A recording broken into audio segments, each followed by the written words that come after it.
Regan, ito na yung bayad oh. Uy, thank you. Matagal ka pa ba dyan? Tapos na nga eh. Ay, salamat naman at tsak na magiging komportableng matulog ang senyorita ko dito. Naayos na yung mga sira dito sa kwarto niya. Siya ba yung nag-iisang anak ni Ma'am Lovely? Ah, naku, oo. Bukod sa napakaganda ni senyorita, napakabait pa. Anghel yata yun na nagkatawang tao eh. Siya ba tong nasa picture? Ah, oo yan. Ang ganda, no? Oo nga, classic at elegante ang ganda niya. May bagay kaya kayo. Ligawan mo kapag nandito na si senyorita. Nako, imposible kami. Mayaman siya, pobreng mangingisda lang ako. Saka hindi ako mahilig sa maganda. Takaw gulo. Alam mo Ate Betchay, mas importante sa akin ang kalooban ng isang babae. Maganda nga, bungangera naman. Sabi mo lang yan kasi hindi mo pa siya kilala. Ano yun? Ang alin? May kumalansing na kadena. Ha? Sigurado ka? Oo nga no. Sandali tingnan ko.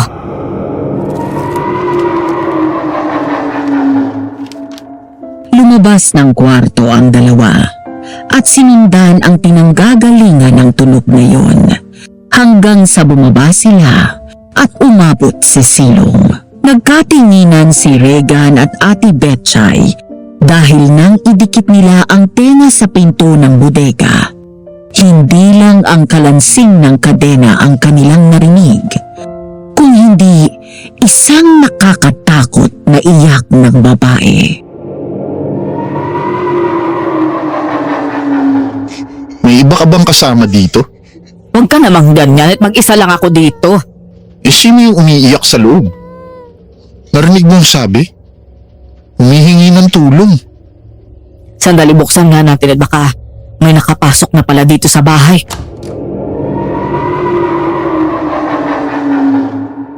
Nang buksan nila ang bodega, natigilan ang dalawa nang makitang walang ibang tao doon. Ang nasa loob ay kung ano-anong mga lumang gamit na nakatambak.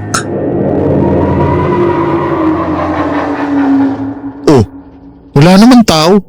Naku, talaga yatang totoo sinasabi ng mga kapitbahay natin. May multo nga yata talaga dito. Uwi na nga ako Ate Betchay. Pati ako nahahawa sa iyo eh. Natatakot na rin ako. Sabay lumingon ang dalawa nang marinig nila ang tunog ng paglangit-ngit ng hagdan at ang tunog ng mabagal na yabag ng paa na parang may bumababa doon.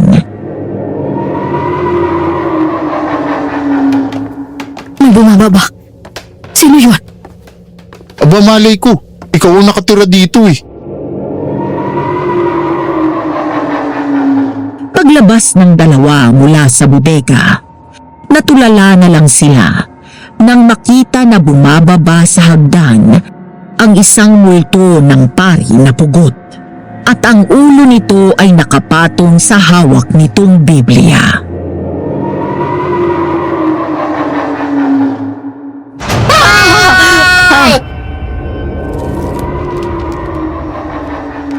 Dear Aswang Diaries and Madame Venus, it was 10:40 in the evening on Saturday when I decided to finally send you a letter about my experience with this creature we called Aswang.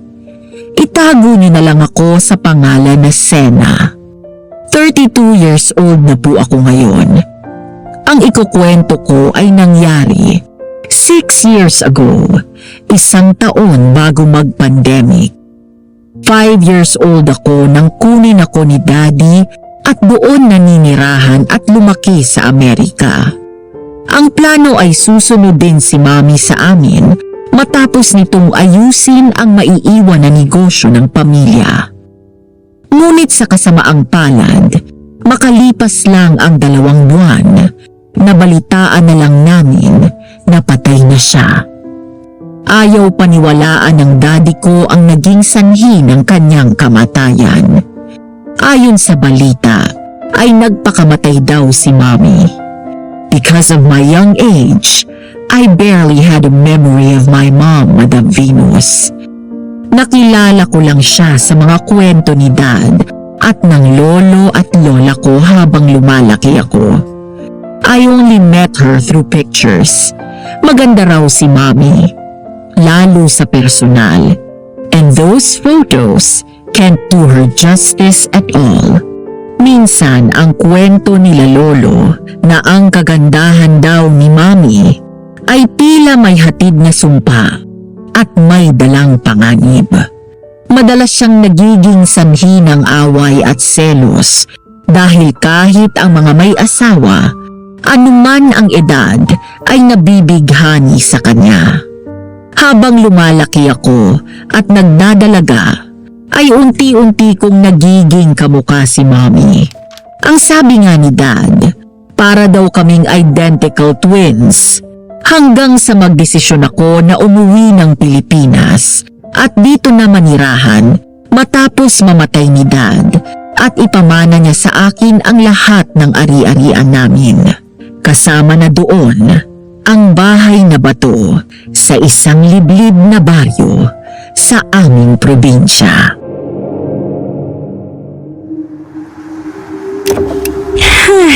Ang presko ng hangin. Naaalala mo pa ba noong huling punta mo dito? Hindi na po halos. Ilang taon na ba ako noon, Yaya? Aba mag-aanim na taong gulang ka pa lang noon. Yaya, mamayang hapon, puntahan natin yung puntod ni Mami. Bili ho tayo ng bulaklak, 3 bouquet, isa para sa puntod niya, isa doon sa pictures niya, at doon naman yung isa sa kwarto ko. Sige, sasabihin ko kay Betchay na bumili ka agad.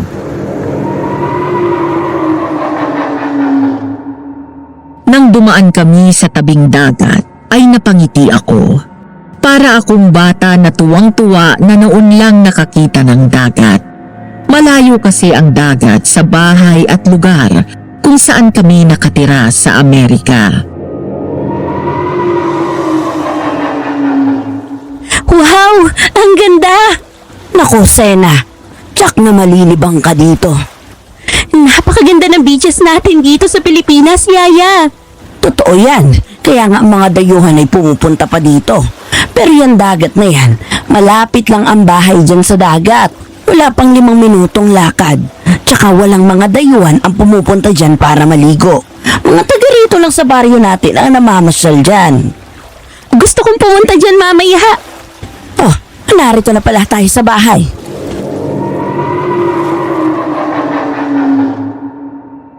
Nang pumasok kami sa bakuran, nakita ko ang mga tingin ng mga kapitbahay namin. Nagbubulungan. Hindi ko alam kung bakit. Parang nagulat sila na pumasok kami doon. Pero nawala sa mga tao doon ang atensyon ko nang makita ang ganda ng buong hardin. I can only see vague snippets of my childhood memories about that place. Kaya parang bago ang lahat sa paligid ko ng mga panahon na yon. Mas lalo akong humanga nang makita ko ang ganda ng bahay. It was old, classic, and very nostalgic. Para akong bumalik noong unang panahon.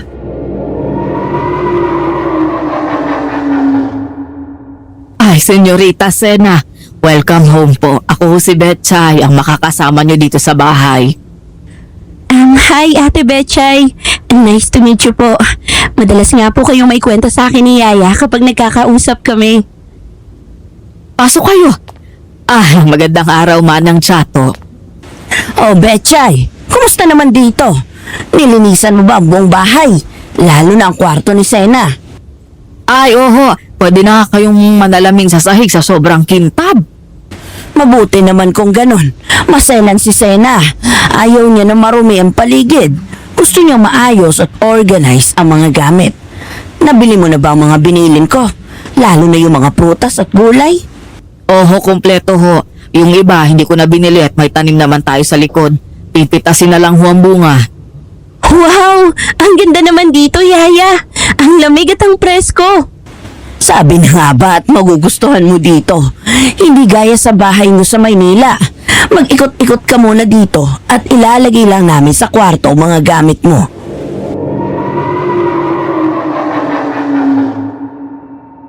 Natigilan ako nang makita ang isang malaking portrait ni Mommy sa sala na nakasabit sa dingding. Sa kabila ay ang portrait nila ni Daddy at ang solo portrait ko. Lumapit ako sa isang cabinet kung saan nakapatong sa ibabaw ang isa pang picture ni Mommy. Hi, Mommy. I'm home. Kung narito lang si Ma'am Lovely, malamang ay matutuwa yun. Mahal na mahal niya itong bahay na to. Lalo na yung nasa burol at ang tanging hiling niya noon pa man ay tumira ka doon. Iyon nga din po ang sabi ni Daddy.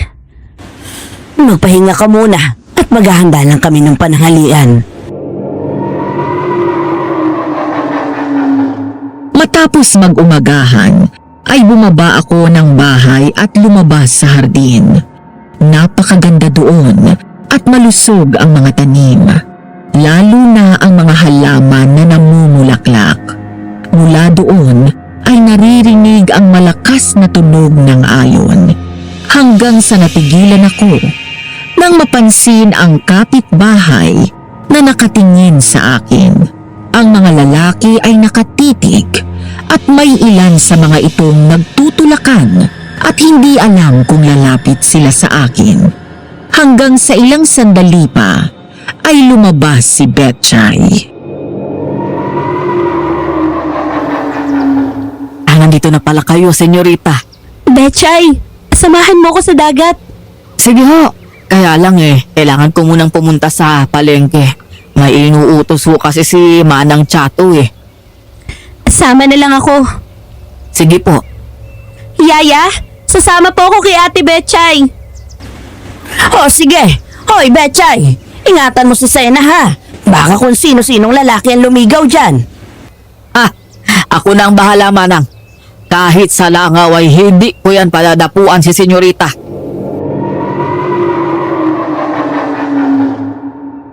Mula doon sa harap ng bahay ay lumabas kami ni Ate Betchay at pumara ng tricycle. Ngumiti ako sa katabi ko nang mahuli ko siyang nakatingin sa akin.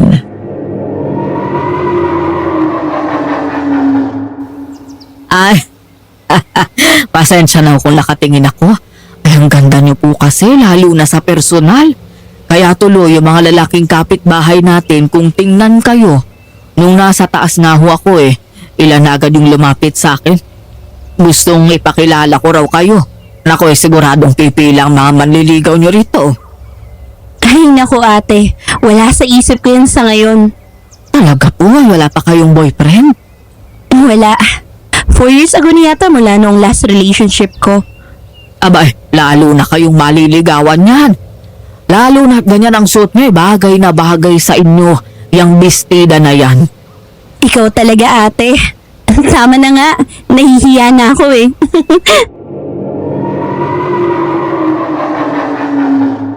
Nang makarating kami sa palengke, pagbaba pa lang namin sa tricycle, ay agad na kaming nilingon ng mga tao. Nakaramdam ako ng pagkailang, lalo na nang may lumapit na isang lalaki sa akin para makipagkilala. Sa takot ko, ay bigla akong nagtago sa likod ni Ate Betchay. Ate, masyado bang revealing yung suot ko? Hindi. Aba, ang ganda mo nga Kaya ka pinagtitinginan. At saka kasi bagong mukha ka rito. Uy, Ate Betchay! Mukhang may nakalimutan kang bilhin. Ay, oo, meron nga. Bigyan mo ako ng bell pepper, isang pula at isang berde. Tapos, bigyan mo rin ako ng 2 tali ng bulaklak ng kalabasa. Ate Betchay, what's this? Saluyot. Masarap yan, may sabaw tapos nilalagyan ng labong. Alam mo yun? Ano ba sa English ang labong? Ay naku, Diyos ko, nalinti ka na. Bamboo, ayun. You know, yung bamboo, the baby. Bamboo. Which part of the bamboo? Nakaw, lagot ka ate. The baby nga. Hugis ano siya? Triangle. Tapos, ano ba sa English yung talupan ba? Ay, ayun. You peel the skin like this or like this. Oh, then you get the soft one. Tapos you cut it very ano ba yung English ba ng manipis or slim? Ayun. You know like my body. You see this, my body. It's manipis. Slim. Bamboo shoot. Ayaw na bamboo shoot nga ang tawag dyan. Okay, naiintindihan ko naman. Ay sus, Ginoo naman ah. Kaya Tagalog ka pala. Yung gilagid ko dumugo na kaka-English. Ate, mukhang bago dito yan ah. Bisita mo? Anong bisita? Si Senyorita yan. Yung may-ari ng bahay. Si Senyorita Sena. Ay nako, sorry ho ma'am. Nice to meet you po. Siya po si Leslie, Senyorita. Suki ko ho dito sa gulay. Hi Leslie. Sena na lang. Huwag mo na akong tawagin na ma'am. Uy, miss! Iwas! Bigla akong napalingon nang may biglang humawak sa likod ng ulo ko at bahagya iyong tinungo. Kasunod nito ay may dumaan na isang kargador sa palengke na may nakasampay na isang sako na puro gulay sa balikat nito.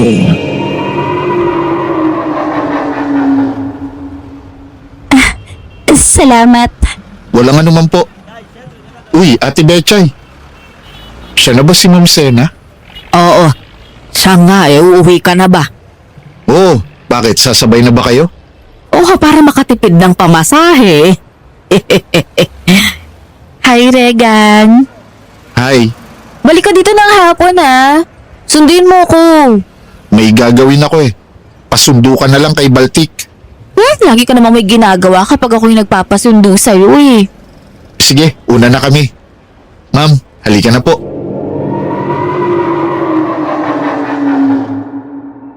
Pasakay na kami sa tricycle ni Regan nang mapahinto ako matapos makita ang tatlong kabataan na nasa gilid ng palengke. Nagtitinda ng mga plastik. Siguro ay nasa 12 anyos lang ang dalawa, habang ang isa ay batang paslit pa na parang 3 taong gulang pa lamang. Growing up, my dad always tell me to have a heart and compassion for the less fortunate. Kaya naman sa tuwing nakikita ko sila, nakakaramdam ako ng awa. Ate Betchay, bili ka naman ng pagkain mo. Tig-3 chicken joy with rice and spaghetti, tapos hamburger, french fries, and then water. Sige po. Para sa mga bata? Oo, naaawa ako eh. Sa murang edad, nagtatrabaho na sila. Samantalang ako, masyado akong privilege sa buhay ko. Kaya kahit konti, ang gusto ko rin naman na mag-share ng blessings sa kanila. Makalipas ang higit 15 minutes, ay bumalik na si Ate Betchay. Hindi matawaran ang saya sa puso ko nang makita ang kakaibang saya sa mata ng mga bata. Bukod doon, ay binigyan ko rin sila ng 500. Halika na, umuwi na tayo.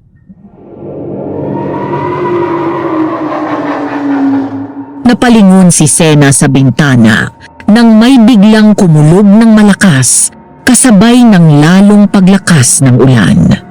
Wala pang 1 buwan mula nang umuwi ako dito sa Pilipinas matapos kong ayusin ang ilang properties namin sa Maynila.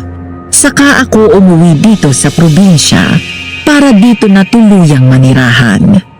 Ayon na rin daw sa kagustuhan ni Mami. Hanggang ngayon ay nasa adjustment period pa rin ako. Sa Amerika na ako lumaki at nagkaisip. Umuwi kami noon dito sa Pilipinas pero bakasyon lang at hindi ako dinadala dito sa probinsya ni Dad. Sa totoo lang, Madam Venus, hindi ko alam kung kaya ko mabuhay mag-isa. Wala na sila lolo at lola. Wala na rin si Dad. Wala naman akong kapatid. Naiwan na sa akin ang kayamanan ng pamilya ko. Pero mag-isa ako.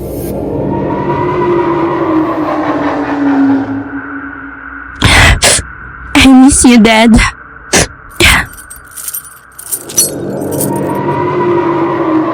Nawala kay Dad ang isip ko nang may marinig akong malakas na tunog na kumakalansing na kadena. Noong una ay binabaliwala ko yun hanggang sa hindi huminto at mapansin na parang sa ibaba nang gagaling ang tunog. Bumaba ako ng kama at dumapa sa sahig. Dinikit ang tenga ko doon. Nagulat ako nang may marinig akong iyak ng isang babae. Oh my gosh! May tao sa baba!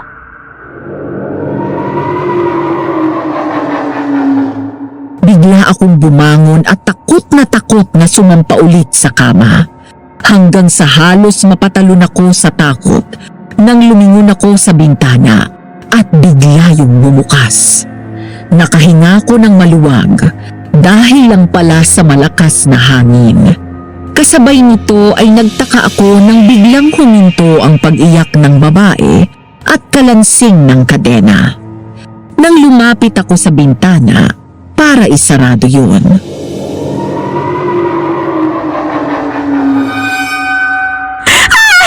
Yaya!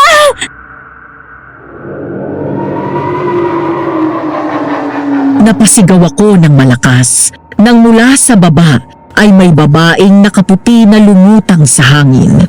Nakatingin siya sa akin at tila umiiyak. Nakapangingilabot ang mukha niya dahil sa malaking pilat mula sa kaliwang mata hanggang sa gilid ng labi nito sa kanan. Umangat ang kanyang kamay na para akong kinukuha. Mabilis akong napaatras hanggang sa napaupo ako sa sahig sa sobrang gulat.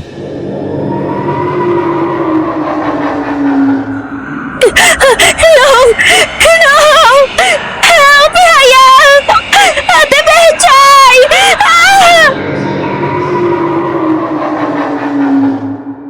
Nagpanik ako nang maramdaman ko na parang may puwersang humihila sa paa ko palapit sa bintana. Pilit ko itong nilalabanan pero mas malakas siya at nagawa akong hilahin. Dahil doon ay malakas kong kinalampag ang sahig kung saan umaasa ako na magigising si Yaya at si Ate Bechay dahil nasa ibaba ang kwarto nila.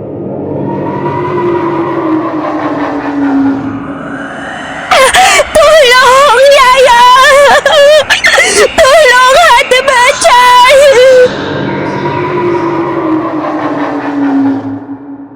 Pilit akong gumapang palayo kahit na mabigat ang puwersang patuloy na humihila sa akin. Habang umiiyak ay patuloy naman ang panlalaban ko. Nang mga oras na yon, isa na lang ang kinakapitan ko.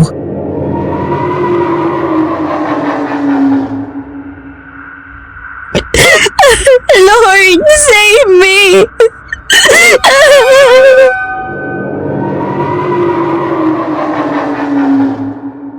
Ganun na lang ang tuwa ko nang biglang nawala ang puwersa na humihila sa akin. Nagmadali akong tumayo at tumakbo palabas. Ngunit pagdating sa dulo ng hallway, kasabay ng malakas na pagkidlat, humarang sa daan ko ang isang nakapangingilabot na nilalang. Tao ang katawan nito, pero abuhin ang kulay ng kanyang balat. Mahaba ang buhok na halos natatakpan na ang kanyang muka. Ang mata nito ay kulay pula at nanlilisik na may matatalas na pangil at mga kuko. Bigla akong huminto sa pagtakbo at napaatras sa labis na takot. Lalo na nang bigla itong magbago ng anyo at naging isang mabangis at malaking itim na aso. Kasunod ng nakapangingilabot na angil na nagmula dito. Dahil sa sobrang takot, hindi na ako nakasigaw pa o nakatakbo palayo. Bigla na lang umikot ang tingin ko at namalayan ko na lang na natumba ko hanggang sa unti-unting pumikit ang mga mata ko.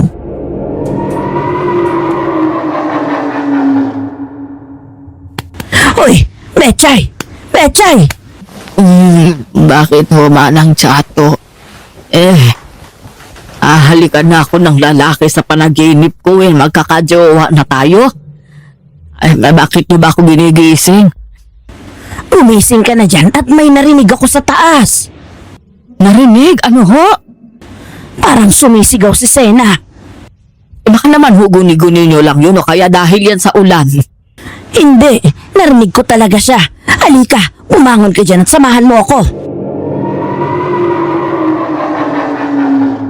Habang wala pang kaalam-alam ang mga ito sa nangyayari sa akin sa taas, napilitang bumangon si Betchay at umakyat kasama si Yaya.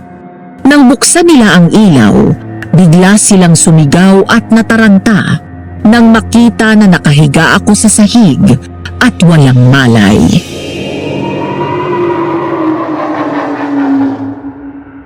Ay, naku! Senyorita! Sena! Naku, Panginoon ko!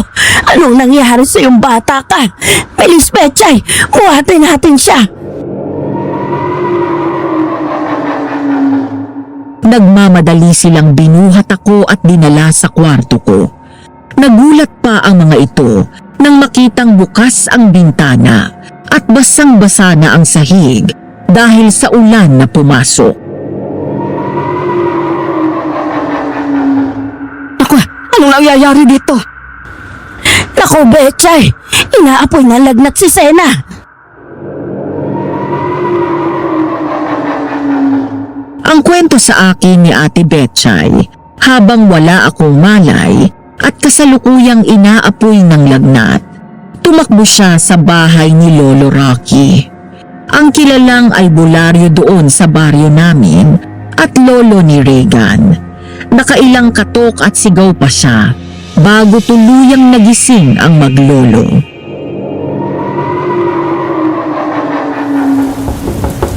Tao po! Regan! Lolo Rocky, tao po! Ate Betchay, 10 oras na ng gabi May problema ba? Pasensya na ho sa istorbo may emergency kami. Si senyorita kasi, inaamoy ng lagnat. Dadalhin sana namin sa ospital. Nakakotse na nga kami kaya lang, bumalik kami dahil malalim ang baha sa daraanan namin. Sige, at puntahan natin. Regan, yung mga gamit ko. Nagmamadaling kinuha nito ang mga gamit ni Lolo Rocky. Pagkatapos ay sumugod ang tatlo sa ulan pabalik sa bahay. Malayo pa lang sila ay huminto sandali ang matanda. Saka raw tumingin sa bahay. Hindi ba kayo nahihiwagaan sa bahay na yan? Lalo na ikaw, Betchay. Bakit, Lolo? Tingnan mo, kapag ganitong malakas ang buhos ng ulan at napapaligiran ng makapal na hamog ang paligid, halos mawala ang bahay na yan sa paningin natin. Sa unang tingin, parang walang bahay na nakatayo at tanging matataas na talahib lang ang naroon. Oo nga no. Sa bagay, ilan na yung nagsasabi sa akin na may oras daw kapag malalim na ang gabi. Parang nawawala na yung bahay na yan. May engkanto yata dyan Hindi lang multo. Halika na, bilis. Ayaw nga pala, ikaw kasi lolo na nakipagkwentuhan pa talaga. Pagdating sa loob, ay agad silang sinalubong ni Yaya Chato at dinala sa silid ko. Doon ay naabutan nila kong nanginginig sa sobrang taas ng lagnat. Agad daw nilapat ni Lolo Rocky ang palad sa noo ko. Mataas nga ang lagnat niya. kinuhanan niyo na ba siya ng temperatura? Opo. Nabasa ba siya ng ulan kanina o masama ba ang pakiramdam niya kanina pa? Iyon na nga ang pinagtataka namin. Maayos naman siya kanina. Walang kahit anong sakit. Basta nagising na lang ako na narinig siyang sumisigaw. Anong temperatura niya? Umabot po sa 40. Kumuha kayo ng 2 planggana. Ang isa ay lagyan nyo ng malamig na tubig na may konting alkohol at basain nyo ang bimpo at ipunas sa muka, braso at paa niya para bumaba ang lagnat niya. Yung isa naman ay lagyan nyo rin ng tubig pero kahit galing sa gripo. Opo, sige po. Halika, Betchay. Tulungan mo ako.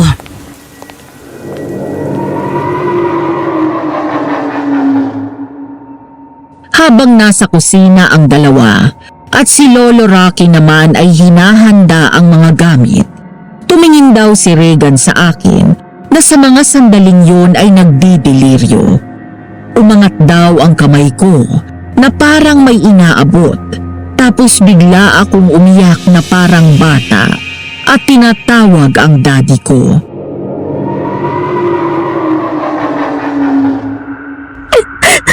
Daddy! Daddy! Nasaan ka? Sasama na ako sa'yo, Dad. Ma'am? Ma'am Sena?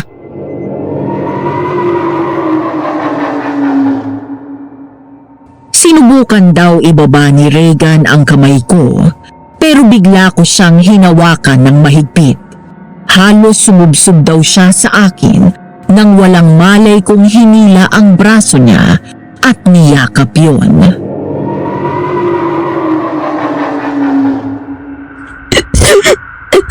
Don't leave me again, Daddy. Ayoko nang mag-isa ulit.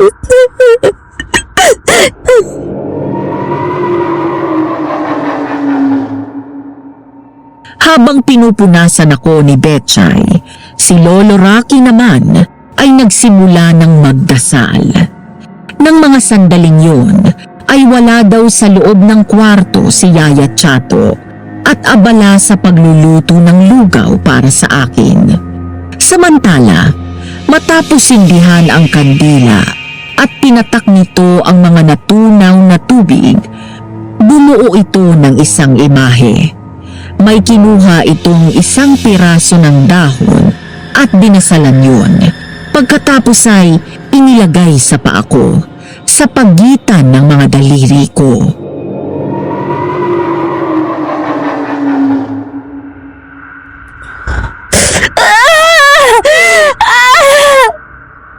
Napagkatuwaan siya. Oh, ano ibig niyong sabihin? Nakukulam siya? Parang ganun na nga. Pero hindi ito gaya ng karaniwang kulam na alam natin.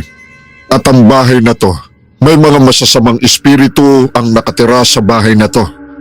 Pero hindi sila ang nanggagambala. Ngunit ang isang to, sadya siyang tinawag ng kung sinong impakta para paglaruan ang isipan ni Sena. Sino ang gumagawa nito?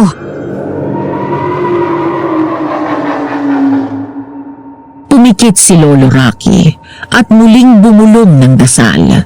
Maya-maya ay nginuya nito ng nginuya ang nganga. Pagkatapos ay dumilat ito at bumuntong hininga, sabay malakas na pumalatak.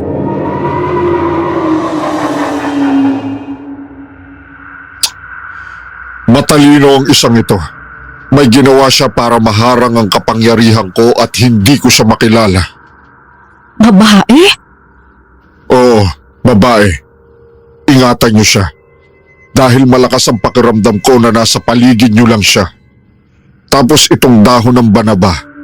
Pakuluan mo ito pagkatapos ay ipainom sa kanya. Mabisa yan para sa lagnat, maging sa mga ubo at sipon. Siguradong bababa ang lagnat niya. Sige po.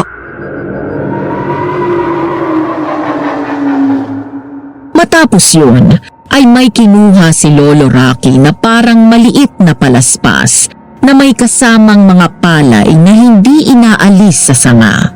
Dinasalan yun ni Lolo, pagkatapos ay hinampas yun sa paa ko. Habang ginagawa yon ng matanda, ay hindi ito humihinto sa pagdarasal. Tigilan mo ang batang ito! Kung ayaw mong patayin kita! Nang matapos yun, mula sa braso ni Regan ay hinubad nito ang isang bracelet na may pula at puting mutya na may marbling design na gold.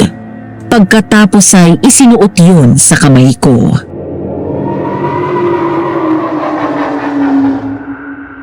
Huwag mong huhubarin to. Mapoprotektahan ka nito sa lahat. Huwag kayong mag-alala, ligtas na siya. Siguradong bababa na ang lagnat niya. Regan, mula ngayon, gusto ko na bantayan mo siya. Masama ang kutob ko. Hindi pa dito nagtatapos ito. Opo, Lolo.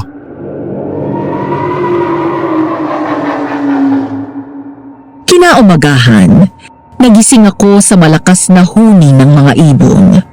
Nang lumingon ako sa bintana, bigla akong bumalikwas ng bangon nang maalala ang nangyari kagabi. Nanginig ang buong katawan ko sa takot nang maalala ang mukha ng halimaw na nakita ko bago mawalan ng malay.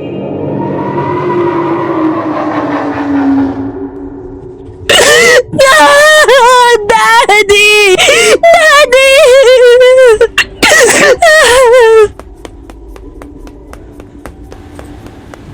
Sena! Yaya! Senyorita! Bakit ka umiiyak? Anak, ano ba nangyayari sa'yo? Ma'am, may nakita ho ba kayo kagabi? White lady! Nakita ko siya dyan na lumulutang sa may bintana. May malaking scar yung mukha niya. Tapos kinukuha niya ako. May puwersang humihila sa akin. Nung makatakbo ako pagdating ko sa labas, may halimaw. Halimaw!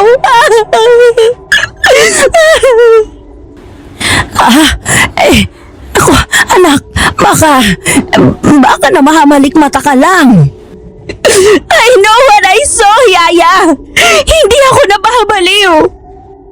Ma'am, naaalala niyo ba kung anong itsura nung sinasabi niyong halimaw? Yung katawan niya, parang dark gray. Mahaba yung buhok niya pero hindi siya buhaghag. Makapal na straight. Makapal na halos natatakpan na ang kanyang mukha. Her eyes are red. Parang nalilisik ang mga mata niya. Galit na galit siya sa akin. Tapos mahaba ang mga kuko at matulis pati mga ngipin niya. Tapos yung mukha niya, parang may malalaking sugat. Aswang. May aswang na nakapasok dito. Isang aswang na mula sa lahi ng mga saliw. Saliw? Oo, sila ang mga aswang na kayang mangkulam. Ang matatandang saliw ay malalim ang alam sa itim na kapangyarihan at kaya nilang paglaruan ang isip ng sinuman. Kaya nilang gumawa ng imahe para takutin ang kanilang biktima. Pagkatapos kanilang paglaruan, saka sila magpapakita sa iyo para patayin ka. Regan, huwag niyong tinatakot si Sena. Huwag kayong magsabi ng kung ano-anong kalokohan. Mawalang galang na po, Manang Chato. Hindi kalokohan ang sinasabi ko. Iyon ang totoo. At itong bahay na to, matagal nang maraming nagpapakitang multo dito. Hindi lang ang mga kapitbahay natin ang magpapatunay yan. Dahil kami mismo ni Ate Betchay, nakita namin ang multo. May pinatay dito sa bahay na to. Babae. Kinadena siya at pinahirapan. Anong gagawin ko? Baka balikan nila ako. Huwag kang mag-alala, ma'am. Habang suot mo tong pulseras na to, hindi ka na ulit mapaglalaruan ng aswang. Kaya wag na wag mong huhubarin to. Okay, pero anong nangyari sa akin? Pagkatapos ko makita yung aswang, wala na akong maalala. Nakita ka na lang namin ni Manang na walang malay sa hallway. Tapos sinapoy ka ng lagnat. Nagdideliryo ka sa taas ng lagnat mo. Tawag ka ng tawag sa daddy mo tapos hinawakan mo si Regan sa kamay. Ayaw mo nang bitawan. Ayan tuloy, magdamag siya rito. Umiiyak ka kasi kapag bumibitaw siya. Sorry. Wala po yun. Ang mahalaga ay nakatulong ako para kumalma ka. Bumaba na ang lagnat mo. Ay, mabuti pa. Kumain ka na para makainom ka na rin ng gamot mo.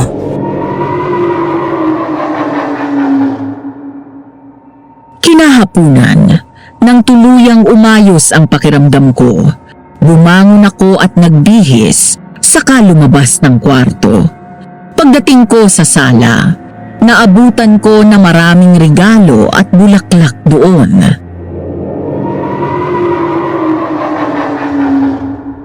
Ay nako, senyorita, bakit ka bumangon? Baka mabinat ka. Okay na po ako, ate. Maraming salamat po sa pag-aalaga sa akin. Naku, huwag ka sa aming magpasalamat kay Regan.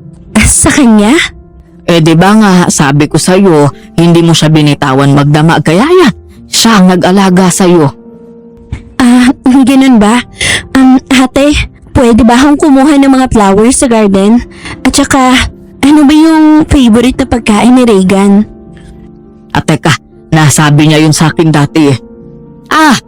Sinuglaw, tsaka tortang talong yung may giniling.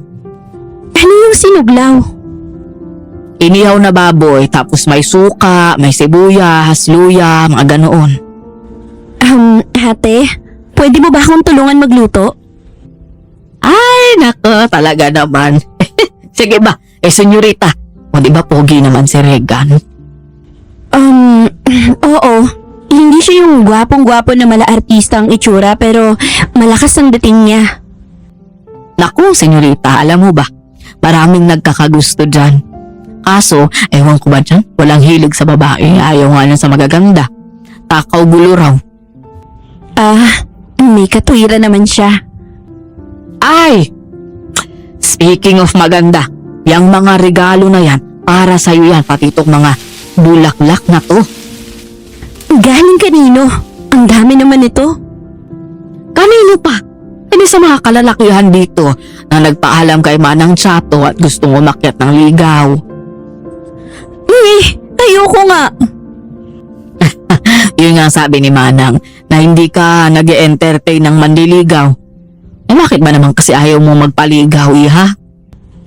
Kasi naman ate, ayoko silang i-entertain na alam ko naman na wala silang pag-asa. Ayoko na sayangin nila yung oras at pera nila sa akin. Magpapaligaw lang ako sa lalaking gusto ko. Sa bagay, tama ka dyan. Nasaan nga pala si Yaya? Ay, umalis. Pupunta raw sa kapatid niya yata. Ewan ko nga kung kailan pa siya nagkaroon ng kapatid dito. Baka raw hindi siya makauwi ngayong gabi. Tinignan ko ang mga nakuha kong long-stemmed roses. Pagkatapos ay ginawa ko yung bouquet. Dala ang sinuglaw na niluto ko. Naglakad ako papunta sa bahay nila Regan. Malapit na ako sa kanila nang makasalubong ko si Leslie.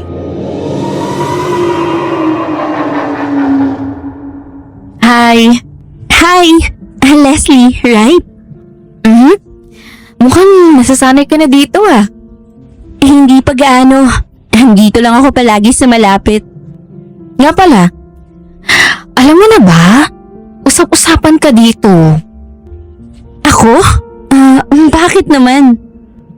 Maraming gustong manligaw. Pinagtatanong ka ng mga kalalakihan dito sa amin. Yun ba? Sabi ko nga kay Ate Betchay, huwag nang tumanggap ng regalo na nanggaling sa kanila. Ayoko naman magpaasa ng tao. Ito naman ang KJ. Tanggap lang ng tanggap ng regalo. Hayaan mo sila maglaway sa'yo.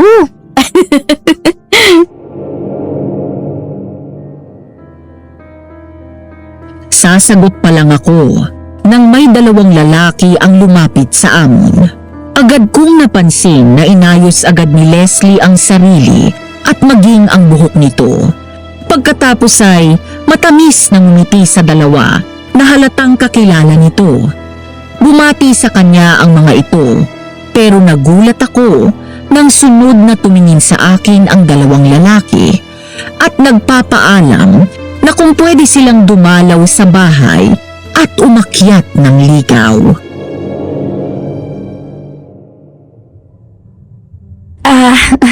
Pasensya na kayo ha, pero huwag niyo sanang mamasamain. Na-appreciate ko na humahanga kayo sa akin, pero ayoko kasing sayangin ang oras niyo. Ayokong hayaan kayong maligaw sa akin, tapos sa huli hindi ko rin naman kayo sasagutin. Sorry talaga. Mabait na ngumiti ang dalawang lalaki at nagpasalamat sa katapatan ko at maayos na nagpaalam. Sinundan ko lang sila ng tingin hanggang sa magsalita si Leslie.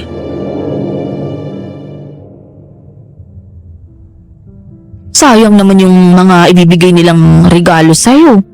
Sana nagpaligaw ka na. Hindi na. Ayoko silang samantalahin. At teka, saan nga pala punta mo? Kay Regan, ibibigay ko to. Kay Regan? Bakit? Close ba kayo? Sila kasi ni Lolo Rocky ang gumamot at nag-alaga sa akin kagabi nung magkasakit ako. Thank you gift ko sa kanila, lalo kay Regan. Sige una na ako. Iniwan ko si Leslie doon na nakasunod ng tingin sa akin. Palapit pa lang ako sa bahay nila Regan nang bumukas ang pinto at lumabas ang pakay ko. Kitang-kita ko ang gulat sa mukha nito at agad ngumiti.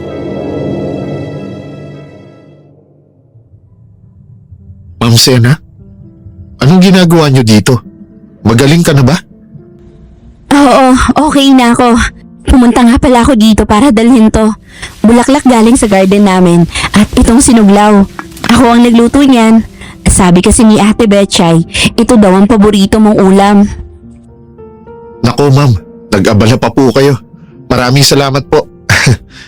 Nakakatuwa na binigyan niyo ako ng bulaklak. Ngayon lang po may babaeng nagbigay ng bulaklak sa akin. Maliit na bagay yan kumpara sa ginawa niyo ni Lolo Rocky. Sana magustuhan mo yung sinuglaw. Tikman ko nga.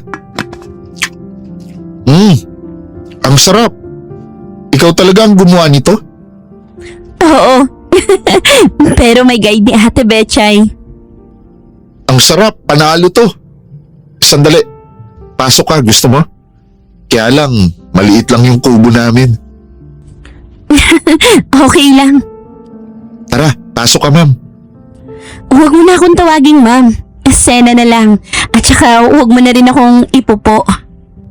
Okay, Sena. Halika na sa loob, saluhan mo ko.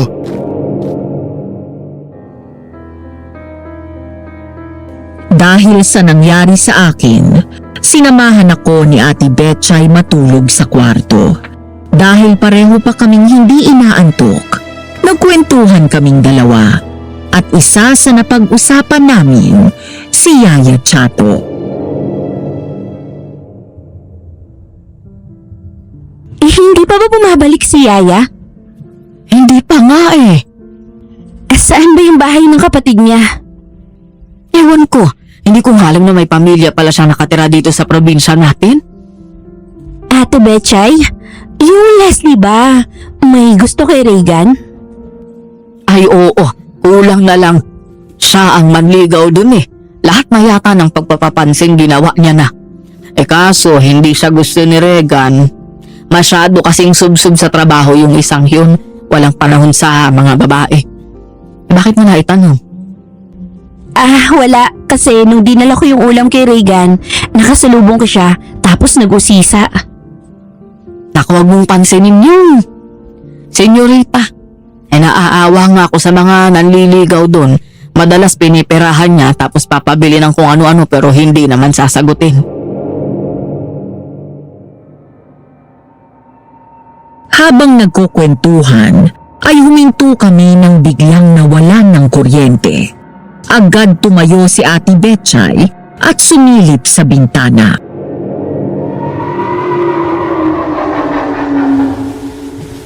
Oh, ano nangyari? Bakit namatay ang ilaw? May kuryente naman sa kapitbahay. Nakapagbayad ba tayo? Ay opo, ay lagi nga po tayong magang nakababayad eh. Baka may sira sa main switch. Teka nga, titingnan ko.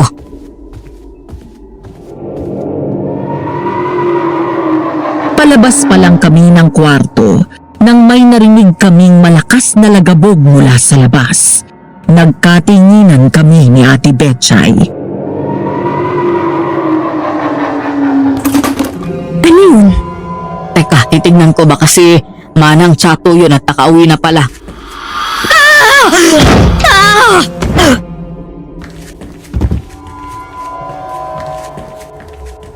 Ate Betchay!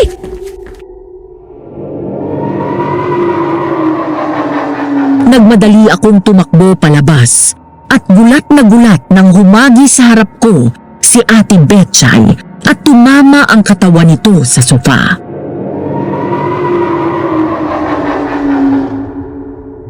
Ate!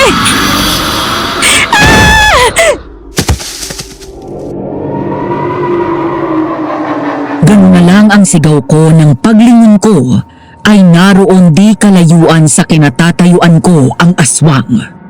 Umangil ito ng malakas nang makita ako sabay sugod sa akin. Mabilis akong napatakbo palayo pero sadyang mabilis ito at agad akong naabutan. Sinunggaban ako nito sa batok pagkatapos ay sinakal ako sabay malakas na tinulak sa pader. Galit na galit at nanlilisik ang mapula niyang mata habang umaagos ang maghalong laway at dugo mula sa bibig nito. Oras na ng paniningil! Ang pinakamalaking pagkakamali mo ay bumalik ka sa bayan na to! Ay! Tulong! Tama! Sige! Humingi ka ng tulong! Tingnan natin kung may tutulong sa'yo. Dahil bago pa sila makarating dito, patay ka na!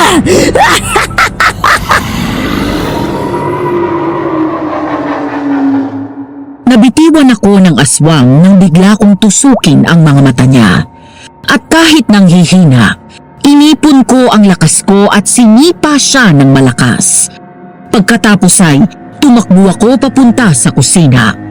Agad naghanap ng maaari kong gamitin na armas. Hanggang sa makakita ako ng itak. Agad kong kinuha yun. At saktong pagharap ko, heto na ang aswang. At palapit na ulit sa akin.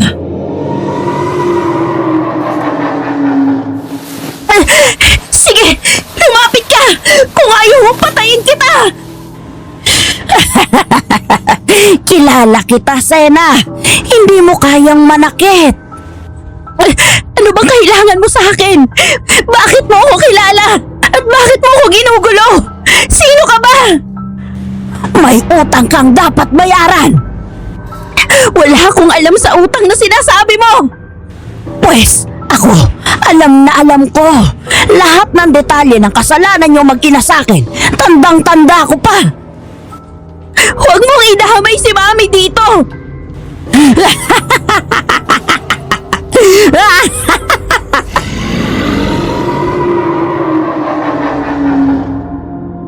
Isasaksak ko na sana ang itak sa aswang, pero mabilis akong naunahan ito. Hindi alintana ang talim at hinawakan iyon ng pilit. Matapos maagaw, ay hinagis nito ang itak palayo. Hinablot ako ng aswang sa buhok at inamba ang matalas nitong kuko sa mukha ko. Sisirain ko ang mukha mo, gaya ng pagsira niyo sa buhay ko! Wala kaming atraso sa'yo!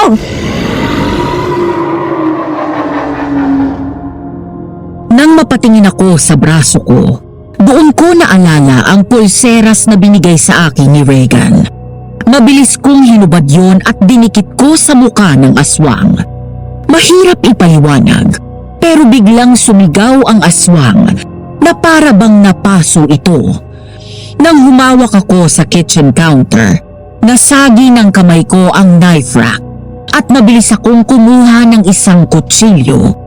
sabay saksak sa balikat ng aswang.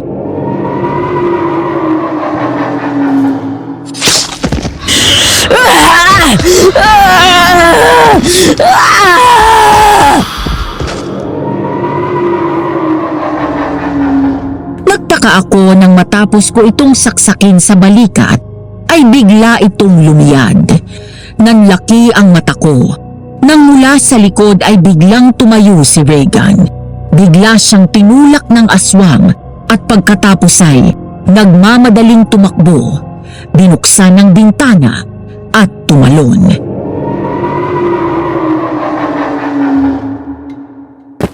Sena, nasaktan ka ba?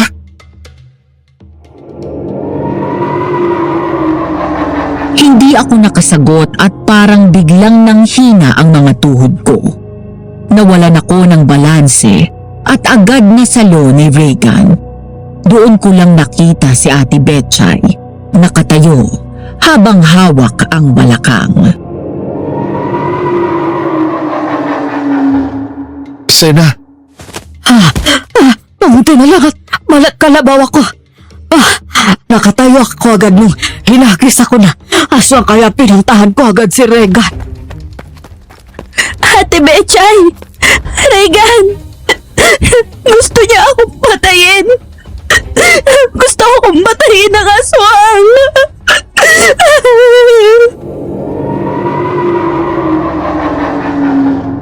Para makalimutan kahit paano ang mga nakakatakot na pangyayari sa akin, niyaya ako ni Ate Betchay na mag-picnic sa tabing dagat.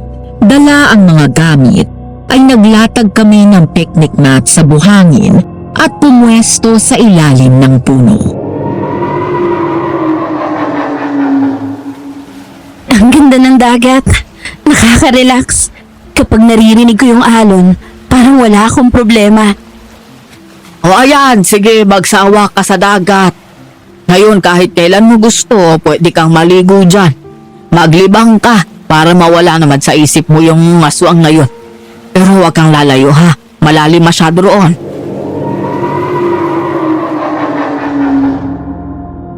Pinagmasdan ko ang paligid, white sand, may mga puno ng nyug. Sa di kalayuan ay may mga bangka na ginagamit ng mga mangingisda. Bukod sa amin ni Ate Betchay, ay may ilan pang mga residente na naroon at naliligo din.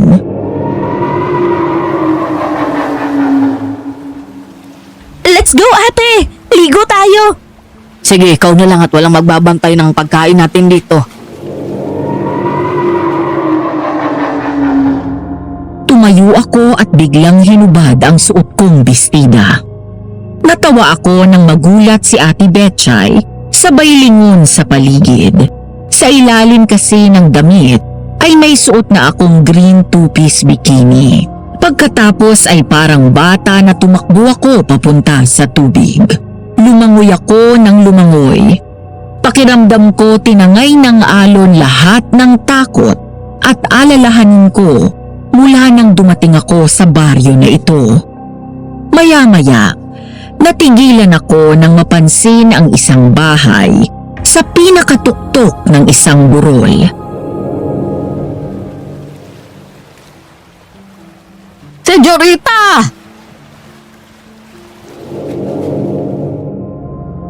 Nang lumingon ako, ngumiti si Ate Betchay at itinuro si Regan. Ngumiti ako sa kanya at kumaway, kaya kumaway din ito.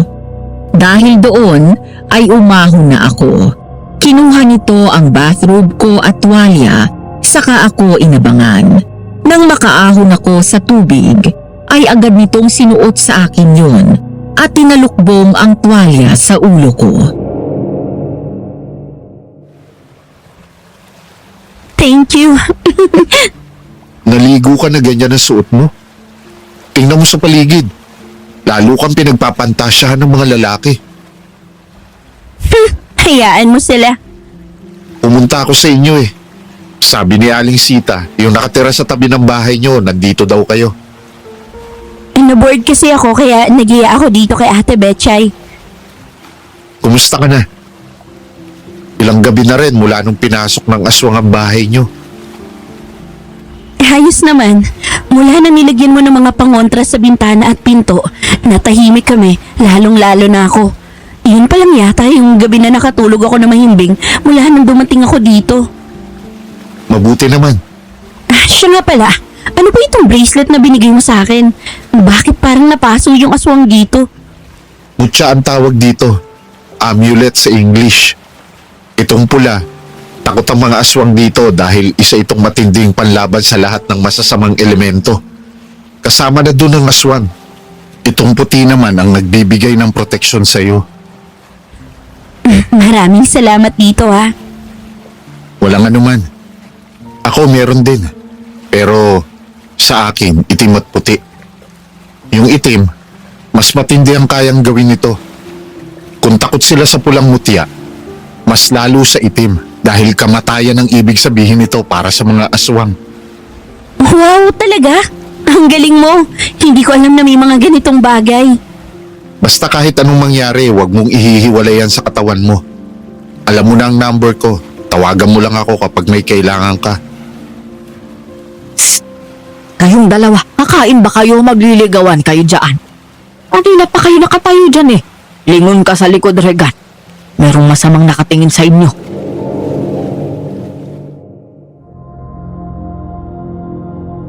Nang lumingon kami, nahuli namin si Leslie na masama nga ang tingin sa amin. Pero bigla itong umiwas at tumalikod nang makitang nahuli namin siya.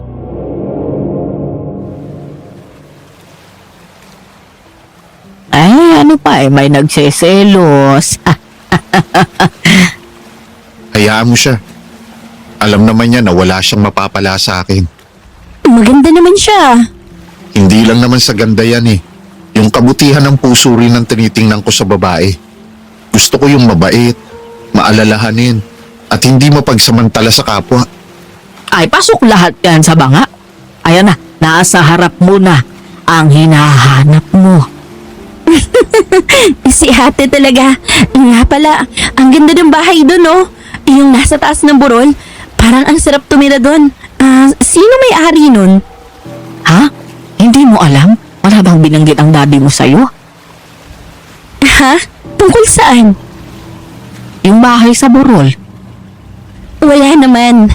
May mga nasabi lang siya na may mga ibang properties kami dito sa probinsya bukod sa bahay na bato. Pero ano ang tungkol doon? Bahay nyo rin yun. Isa yun sa mga pag-aari mo. Sa mami mo yun. Doon kayo nakatira dati bago ka raw dalhin ng daddy mo sa Amerika. What? Talaga? Kala ko nabanggit na ni Manang Chato. Wala. Wala siyang sinasabi sa akin. Tara ate, puntahan natin yun. O sige, Samahan kita, okay lang? Oo naman. Nang maupo kami sa picnic mat, ay siya namang tayo ni Ate Betchay pagkatapos ay naglakad pabalik ng bahay. Hoy ate, saan ka pupunta? uuwi na.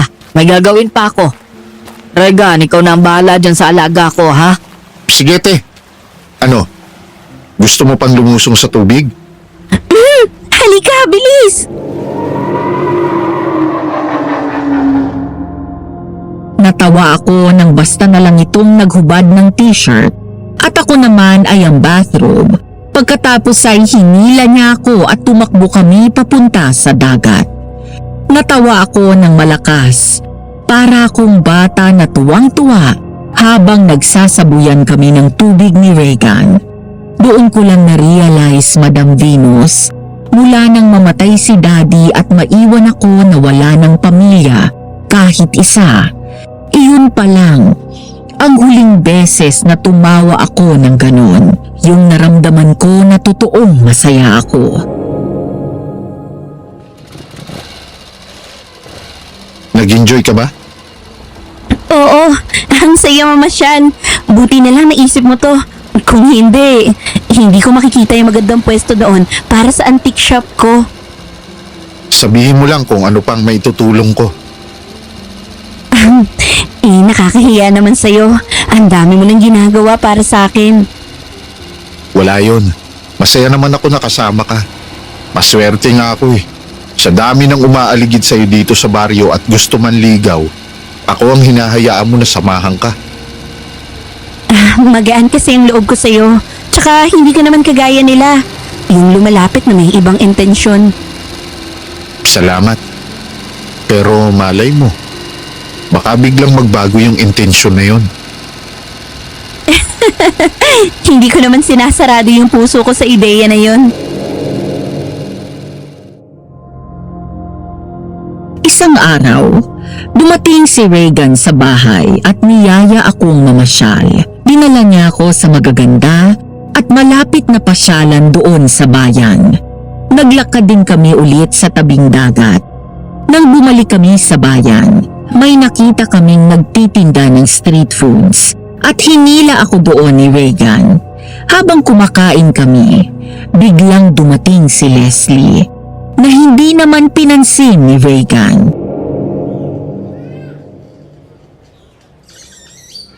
Hindi ba kayo kumakain ng ganito sa Amerika? Hindi eh. Alam mo na, mga oldies kasi yung mga kasama ko sa bahay. Si Dad, tsaka yung lolo at lola ko. Only child si Dad, tapos only child lang din ako. Kaya hindi rin sila familiar sa ganitong pagkain. Hayaan mo. Lahat ng masasarap na pagkain na hindi mo pa natitikman, kakainin natin. Hi, Sana! Hi, Leslie! Kumusta? Ayos naman. Kumakain ka ba ng pagkaing may suka? May bawang to Oo. Bakit mo naitanong? Di ba yung mga aswang takot sa bawang? Di ba, Regan? What do you mean? Tama ka dun. Takot sila sa bawang. Kaya halata naman siguro na hindi aswang si Sena. Kung yun ang ibig mo sabihin. Are you saying that I am a monster? Hindi Ang sabi ko lang naman, takot sa bawang ang aswang. Teka, may bako. Mukhang nasa date kayo Nililigawan ka ba ni Regan? Hindi. Oo, nanliligaw ako sa kanya. Kung wala ka nang itatanong, aalis na kami. Sena, halika na. Sige, Leslie. Mag-iingat ka sa babaeng yun. May pagkaulupong yun. Oo nga eh. Halata ko kung paano siya magsalita. Habang binabagtas namin ang daan pa uwi, ilang bahay na lang ang layo mula sa bahay ko nang may madaanan kaming kumpulan ng mga tao. May mga pulis at barangay tanod habang may pinagtitinginan ang mga ito sa talahiban. Napahinto kami nang makita namin si Ate Betchay na nakikiusisa, gayon din si Lolo Rocky. Lolo? Ate Betchay! Anong nangyayari? Ay, kayo pala yan. Anong meron doon? May 2 binatang natagpo ang patay. Hindi masabi ng mga pulis ko sino ang pumatay. Pero ako alam ko. Aswang po ba? Tama. Aswang nga. Dinukot ang kanilang mga tiyan. Sino daw yung biktima? Nasagot ang tanong ko nang dumaan sa gilid namin ang 2 magkasunod na stretcher. Hindi nakita ang katawan dahil natakpan na ito ng kumot.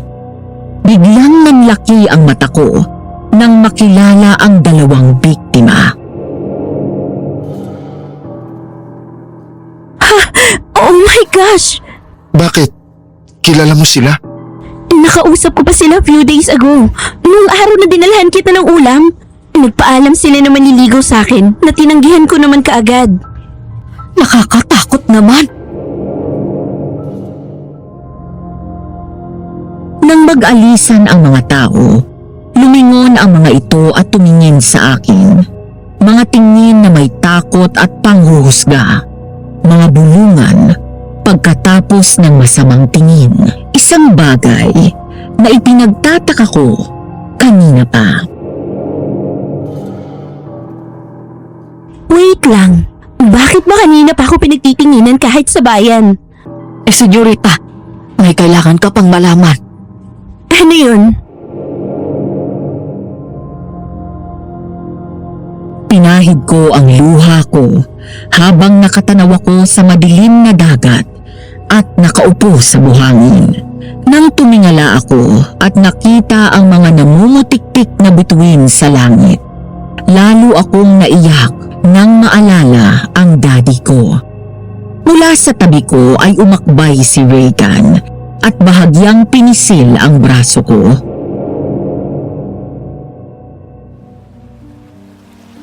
Huwag mo na silang pansinin. Alam naman natin na hindi totoo yun. Paano? Paano nila naisip na ako yung aswang? Ako yung ilang beses nang muntik mamatay ng dahil sa aswang. Saan nila nakuha yung ideya na yun? Siguradong may nagpakalat niyan. Hindi naman makakarating yan sa mga tao kung walang pinagmulan. Kaya pala ganun ang sinabi ni Leslie. Hayaan mo sila. Mapapahiya din ang mga yan. Ang hirap, Reagan. Ang hirap kapag wala kang pamilya na masasandalan sa mga ganitong panahon na kailangan ko ng susuporta sa akin. Marami nga akong pera. Wala naman akong pamilya. Kahit isang kapatid, wala ako.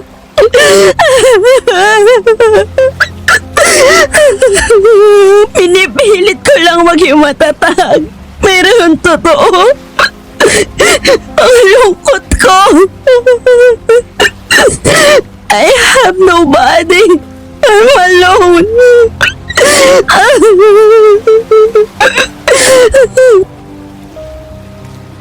Hindi totoo yan. Nandiyan si Ate Betchay, si Lolo Rocky, at ako. Nandito ako sa tabi mo. Hindi ako aalis hanggat kailangan mo ako. Thank you, Reagan. Ngayon, kayo lang ni Ate Betchay talaga ang meron ako. Si Yaya Chato kasi mula nung dumating ako, palagi naman siyang wala. Sabi ko naman sa'yo, basta't isang tawag lang, darating ako. Kaya tama na yan. Huwag ka nang umiyak. Hayaan mo sila sa gusto nilang paniwalaan. Alam ng Diyos ang totoo at yun ang mahalaga. Teka, maiba tayo. Bakit mo nga pala sinabi kanina kay Leslie na nanliligaw ka sa akin? Ah, yun ba? Sa totoo lang, parang nagugustuhan na kita, Sena. Habang tumatagal na magkasama tayo, nakikita ko na mas higit ka pa sa kagandahan na pisikal. Mas humahanga ako sa kabutihan mo. Gusto ko nga sana magpaalam sa'yo na liligawan kita. Pero sa mga nangyayari, saka na yung personal na nararamdaman ko. Makakapaghintay naman ako eh. Salamat, Reagan. Napaka-gentleman mo talaga at na-appreciate ko na binibigyan mo ko ng time. Kapag natapos na to lahat, tsaka tayo mag-usap. Sige, pero ang mabuti pa, umuwi na tayo. Lumalalim ng gabi. Sige. Nang tumayo kami mula sa buhangin, humawak ako sa kamay ni Reagan. Nakangiti itong tumingin sa akin at naramdaman ko ang pagpisil nito sa kamay ko. Habang naglalakad kami, biglang huminto si Reagan at tila nakiramdam.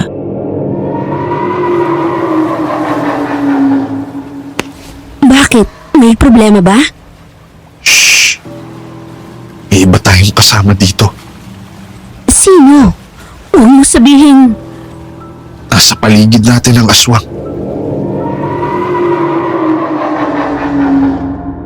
Mula sa nakasabit na holster sa bewang nito, Hinugot ni Regan ang military knife doon. Pagkatapos ay mahigpit na hinawakan ang kamay ko. Habang ako ay halos sumabog ang puso sa sobrang kaba at takot. Anong gagawin natin? Dito ka lang sa tabi ko. Huwag kang lalayo sa akin. Basta lakad lang ng dahan-dahan.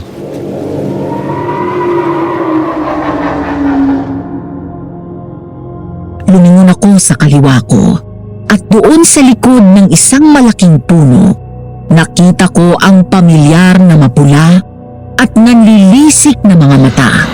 Nagtatago sa dilim habang nakatingin sa akin at para bang naghihintay kung kailan siya sasalakay.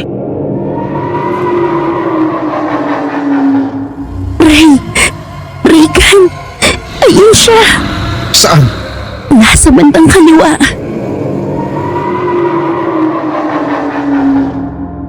Nang lumingon ito at makita ang aswang, agad nitong hinarang ang sarili sa harap ko. Sa hindi namin malaman na dahilan, ay parang nagmamasid lang ito. Dapat ay matuwa kami na nakatingin lang ito, pero may dala yung takot sa amin. Makalipas ang ilang sandali, tila nasagot ang tanong ko nang biglang mangalisag ang balahibo ko at may mahagip ang gilid ng mata ko na parang nakalutang na puti at mabilis na dumaan. Regan!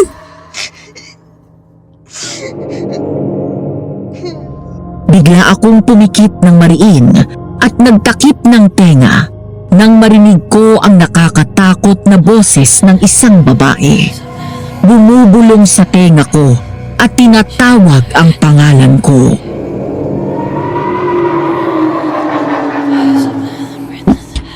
Tama na! Tumigil ka na! Sena! Anong nangyayari sa'yo? Sena! Sabihin mo sa akin kung anong nararamdaman mo! Yung babaeng nakaputi! Nandito na naman siya at tinatawag niya ako! Ha? Panginoon ko! Tulungan niyo po kami!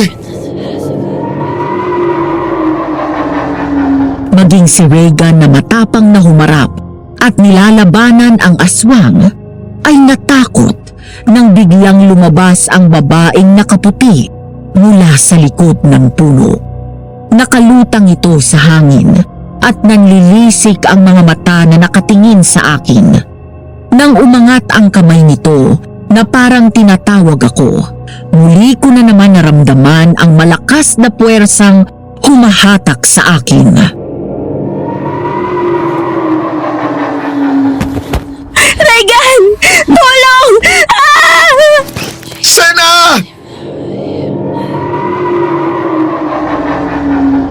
Humangin ng malakas. Mahigpit akong hinawakan ni Regan. Ngunit sa lakas ng puwersang humihila sa akin, maging ito ay natangay. Mahigpit akong niyakap ng isang braso nito habang ang isa ay nakahawak sa katawan ng puno. Huwag kang bibitaw sa akin, Sena! Kumapit ka lang!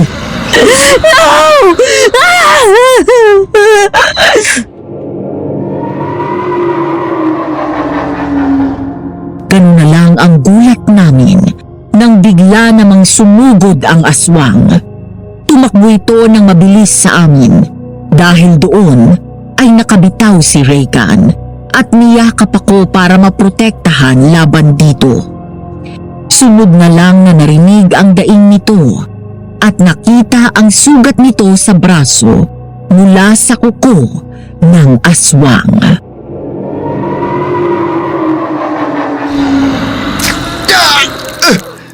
Hayop ka!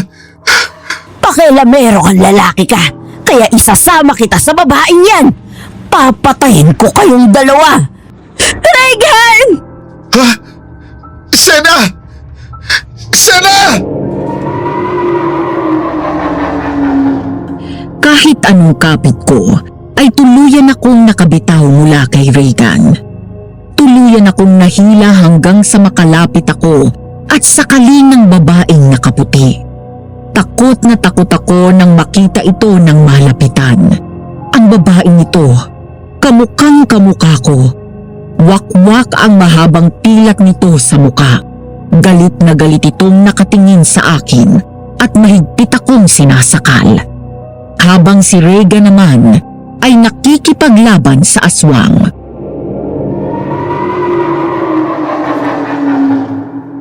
Ako ang harapin mo, lalaki! Papatayin kitang demonyo ka! Sigurado ako na ikaw ang sumira sa pangalan ni Sena!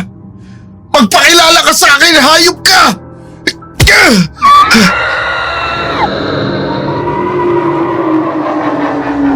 Sumugod si Reagan. Nagawa niya itong sipain ng malakas matapos ang isang suntok, pero agad nakabawi ang aswang.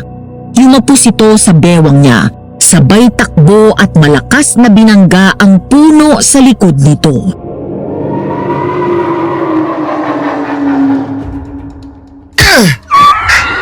Mamamatay ka ba?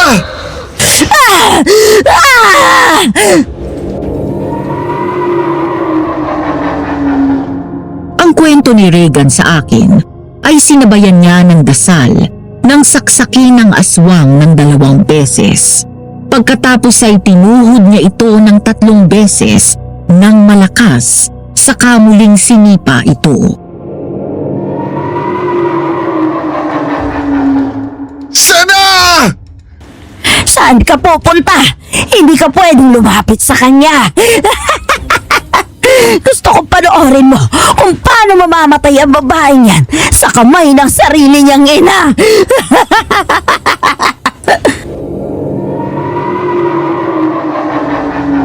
Nang tatakbo dapat si Reagan palapit sa akin, humarang ang aswang sa daan niya. Nang marinig ko ang sinabi ng aswang, umagos ang mga luha ko at dahan-dahang umangat ang kamay ko.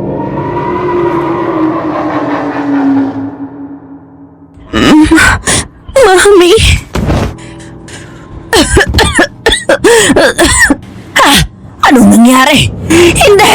Sinong nakialam? Biglang naglaho ang babaeng nakaputi at bumagsak sa lupa si Sena. Habang ang aswang ay mabilis na tumakas at sumuot sa makapal at mataas na talahib. Nagmamadaling lumapit si Reagan sa akin at tinulungan itong bumangon. Sena! Sena! May sugat ka ba? Si Mami Reagan. Gusto niya akong patayin. Makinig ka sa akin. Huwag ka magpapadala sa nakita mo o kung ano man ang sinabi sa iyo ng aswang na yun. Naaalala mo sinabi ni Lolo? Gumagamit ang mga saliw ng itim na mahika. Pwedeng gawa niya lang yun para masira ang mami mo sa paningin mo. Hindi mo suot yung bracelet, kaya nakatsyempo siya sa'yo. Nasaan na yun? Hindi ko alam. Iniwan ko lang niya sa kwarto kanina nung naligo ako ng hapon. Paglabas ko, wala na doon. Ang mabuti pa, umuwi na tayo. Ihahatid na kita. Kinabukasan, gumising ako na mabigat ang dibdib ko. Hanggang sa mga sandaling yon, ay hindi ko pa rin lubos na maisip kung bakit ginagamit ng aswang ang mommy ko laban sa akin. I may not know much about her, pero alam ko, sa kwento sa akin ni Daddy, mabait si Mommy at mahal na mahal ako. Palagi niyang iniisip ay ang kaligtasan at kapakanan ko.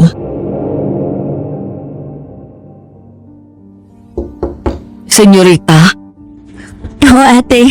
Pasok ka. bakit ka malungkot? Ang ganda-ganda mo tapos naiyak ka palagi. Ate, ayoko na dito. Ay bakit? Dahil ba sa mga nangyayari? Natatakot na kasi ako. Pangilang beses na to na pinagtatangka ng buhay ko ng aswang. Tapos ginagamit niya pa si Mami against me. Kahit na alam ko naman na baka hindi niya talaga si Mami yung nakita ko kagabi. Pero kahit na ganun,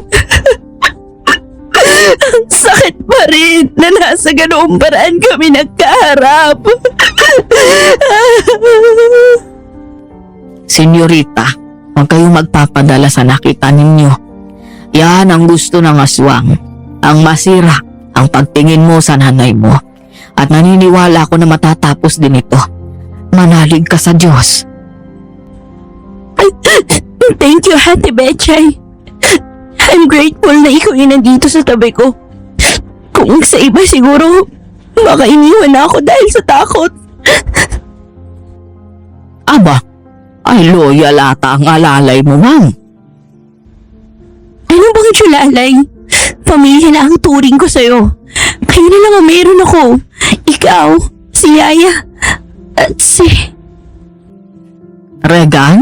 Ay, naku, nahahalata ko palagi kayong magkasama at madalas kayong lumalabas. Mabait si Regan. Gwapo rin naman siya. At saka nagsabi siya na gusto na niya manligaw. Ay sabi na eh. Sa'yo rin ang bagsak nun. Pero ano, may pag-asa ba? Oo naman. Mabait naman si Regan at isa pa, matapang din siya. Pero maiba ako, ate. Sino kaya nagpakalat ng chismis na aswang ako? Huwag kang mag-alala, senyorita. Nagtatanong-tanong na ako at kapag naalaman ko talaga kung sino yung pasimuno ng paninira sa'yo, kakalbuhin ko talaga yan. One more thing nga pala, ate. Can you please stop calling me senyorita? Mas matutuwa kasi ako kapag tinawag mo ko sa pangalan ko. Ha? Naku, hindi ako sanay pero sige, Sena. Yan, ganyan. Ay siya nga pala, nandiyan na si Manang Chato. Talaga? Nang marinig ko yun, ay agad akong tumakbo palabas ng kwarto. Sobrang saya ko nang makita ko siya sa kusina, naghuhugas ng pinggan. Mabilis akong lumapit sa kanya, sabay yakap ng mahigpit. Yaya! Agoy! Itong batang to talaga. Yaya! Bakit ang tagal mo nawala? Saan ka ba nagpunta? Ikaw talaga. Akala mo naman ang tagal kong wala dito. Kahit na. Saan ka ba galing? Hindi ba sinabi nitong si Betchay? Galing ako doon sa kapatid ko sa kabilang bayan. Nagpatulong kasi siya para ayusin na isalin sa pangalan niya yung titulo ng lupa nila. Nang humarap ito sa akin, kumunot ang noo ko nang makita na namumula ang isang mata nito na parang may namumuong dugo doon. Agad akong nag-alala sa kanya, kaya hinawakan ko siya sa magkabilang braso at bigla kong pinihit ang katawan nito paharap sa akin.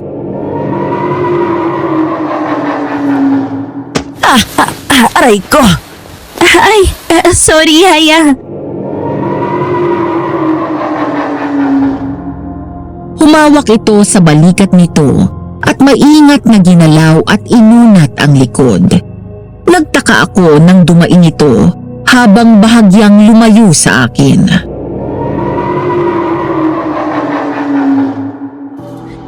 Yaya, anong nangyari sa'yo at saka dyan sa mata mo? Nung pauwi na kasi kami ng kapatid ko, nadisgrasya kami. Nabangga yung sinasakyan naming tricycle. Pagkatapos ay tumaob kami, kaya hindi ako nakabalik kaagad. What? Bakit hindi mo sinabi agad sa akin? Sana tumawag ka. Ayoko naman ng makaabala sa'yo. Ay nako, Yaya naman. Wala akong kaalam-alam na ganyan na pala ang nangyari sa'yo. Huwag kang mag-alala. Magiging maayos din ako. Sena!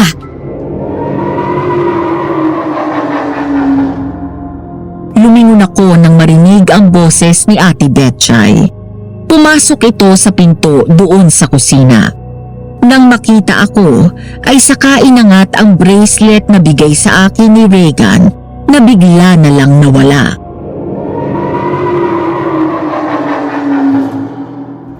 Finally! Saan mo nahanap, ate? Aba dun sa likod, malapit sa basura. Ha? Paano naman to napunta dun? Baka naman hindi mo na malaya na itapon mo. Hindi, ate. Tandang-tanda ko talaga. Nilapag ko to sa ibabaw ng bedside table bago ko pumasok ng banyo para maligo. Paglabas ko, wala na. Ay papaano naman kaya napunta roon yun? Saka sino ba naman nag-alis ng nakasabit na bawang dito sa pinto sa likod? Baka mamaya pasukin tayo ng aswang dito. Ako ang nag-alis at bumabaho na dito. Nag-aamoy bawang na tong bahay. Ay aba manang, mas maigi ng mag-amoy bawang kaysa paglamaya naman tayo dito. Ako talagang nasusuka dyan.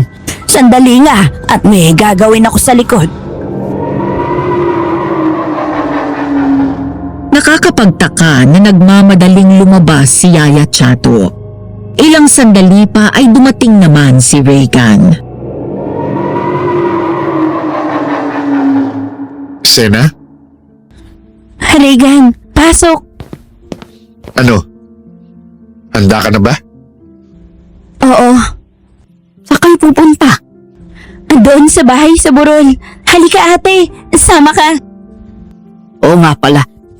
Nakuha ko na yung susi sa bahay doon sa kwarto ni Manang Chato kagabi. Pero alam nyo, nagsisinungaling yan si Manang. Anong ibig mo sabihin? Hindi mo ba napansin? Mula nang dumating ka, ay kakaibang kinikilos niya ni Manang. Ay wala namang pamilya o kamag-anak dito yan. Masasambuanga lahat. Medyo pansin ko nga. Naalala mo nung nilagnat si Sena. Kontra siya ng kontra sa sinasabi ni Lolo Rocky. Tapos nung mga araw na wala siya, alam ko baka napapraning lang din ako Pero may oras na parang umuwi yan dito. Yung kwarto niya hindi naman nakalak ang pinto nun, pero may araw at oras na nakalak. Tapos parang may kumikilo sa loob. Kala ko nga multo. Tapos si kagabi, nung kinuha ko yung susi ng bahay sa Burol, may nakita akong dalawang manikang itim na may picture ni Sena yung isa, tapos dun sa isa naman, picture ni Senyora Lovely. May itim na sinulid pa nga na nakatali sa mga kamay ng manika. Parang magkadugtong yung dalawa, tapos may nakasinding itim na kandila. Wala naman akong alam sa ganun Pero ewan, kinutuban ako ng masama, kaya kinuha ko yung picture nilang dalawa, tapos pinatay ko yung sindi ng kandila. Bilisan niyo magbihis. Kailangan malaman ni Lolo to. Napatingala ako sa malaki at malapad na pinto na yon ng malamansyon na bahay sa taas ng Burol. Matapos ng mahaba naming pag-uusap nila Lolo Rocky, kahit malalim na ang gabi, ay pumunta pa rin ako doon. Agad binuksan ni Ate Betchay ang mga ilaw at tumambad sa harap ko ang magandang disenyo sa loob. Ang bahay mismo ay mas maganda ng malapitan. Halos pareho ito ng disenyo ng bahay na bato, pero mas malaki yun at may veranda. When I entered the house, immediately, I saw vague snippets from my childhood in head. Ang malamyos na tinig ni Mommy, ang malamusikang tawa niya. Sena, tingnan mo parang may nakatira dito. Yung mga gamit wala sa ayos. Nung huling punta ko dito bago ka dumating, hindi ko naman ganito iniwan ito. Saka may mga bahid ng dugo itong pader. Isa lang ang naiisip ko. Sa mga araw na wala siya sa bahay, nandito siya. Dito niya siguro ginagawa ang mga ritual niya. Positibo. Sige, tingnan nyo dito sa kwarto. May mga gamit na kung ano-ano. Gamit nga ito ng mangkukulam. Dito ka sa bahay na ito ipinanganak at lumaki, Sena. Araw yun ng linggo. Ganap na 9:00 ng gabi at kasalukuyang kabilugan ng buwan. Mukhang marami talaga kayong alam tungkol sa pamilya namin. Dahil ang yumaong asawa ko na isang kumadrona ang nagpaanak kay Lovely. At ako ay dating namamasukan na hardinero sa mami mo. Talaga po?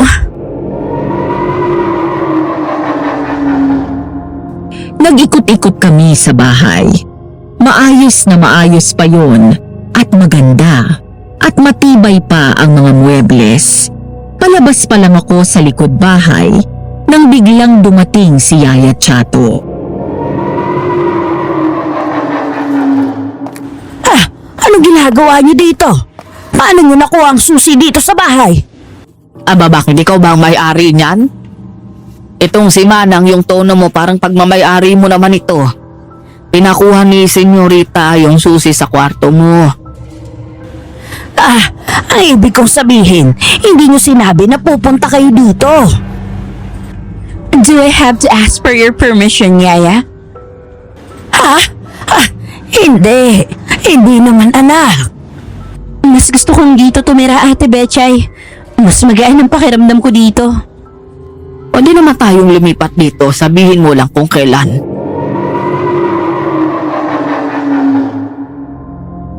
Lumingon ako sa labas at agad natawag ang atensyon ko ng bakod sa gilid ng bangin. Mula doon sa sala ay lumabas ako habang ang mga kasama ko ay lumilibot sa loob ng bahay.